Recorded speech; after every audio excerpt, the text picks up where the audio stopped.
Hey, Hi. can I ask you a quick question? Sure. When did you become a traitor to your race? Get out of my way. Oh, Excuse no. me, guys.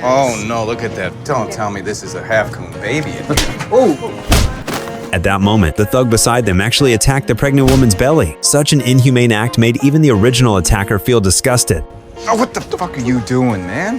However, the thug didn't immediately take the woman to the hospital. Instead, he drove away from the scene. Little did they know, they would pay a heavy price for this. When Officer Jans learned his wife was injured, he rushed to the hospital in panic. The woman on the hospital bed endured the pain and described the attacker's appearance in detail to her husband. These guys, good, shaved heads, tattoos.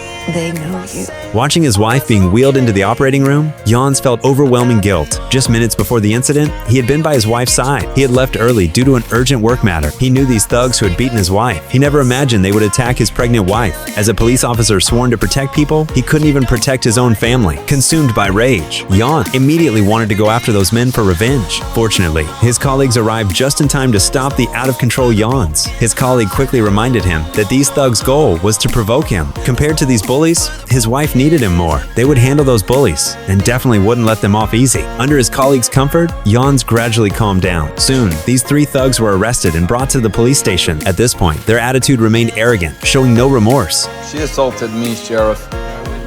I was defenseless. The bald leader even made harsh threats, regretting he hadn't caused more serious consequences. They had no idea what kind of person they had messed with. Fortunately, the woman received timely treatment. Under the joint efforts of doctors and nurses, the woman successfully escaped life-threatening danger. But unfortunately, the baby in her womb couldn't be saved. Upon hearing this news, Jans was struck like lightning, freezing in place. He couldn't imagine what would happen when his wife learned the baby couldn't be saved. At this moment, Jans felt even more overwhelming guilt. The rage in his heart was almost uncontrollable, but his wife still needed someone to take care of her, and he simply couldn't leave. At this time, the police chief came to visit him, telling him the three thugs had been locked up and advising Jans not to do anything stupid. He promised to make them pay the price they deserve. Jans could only suppress the rage in his heart. After the chief left, he looked at his wife lying in the hospital bed. The rage in his heart grew stronger and stronger. He decided to use his own way to seek justice for his dead baby. After lulling his wife to sleep, Jans returned to the police station and walked to where the thugs were being held. Then he picked up a handy weapon and walked to the cell door where the bald man was held. And my baby boy who you killed today. Fuck you, man. I ain't scared of you.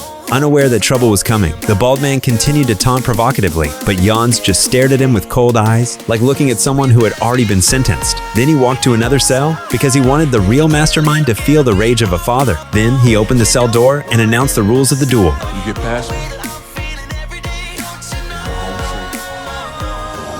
fuck you up, spook. Although Jans struck first, he still underestimated his opponent's strength. The bald man, watching this scene, finally realized the seriousness of the situation, but he still stubbornly refused to back down.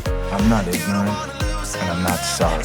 Then Jans silently opened the door and announced the same duel rules. The bald man didn't hesitate after hearing this. Seeing that he couldn't beat Jans in a fight, the bald man tried to grab a weapon, but before he could get his hands on it, he was subdued by Jans. Then Jans delivered his final judgment on him. Until the bald man completely lost consciousness, Jans finally stopped his actions. As a law enforcement officer, he knew the consequences of doing this. But as a husband and father, if he couldn't protect his family, he would rather give up his police badge. Then he went to report this to the police chief. But after hearing this, the chief said, I got no problem.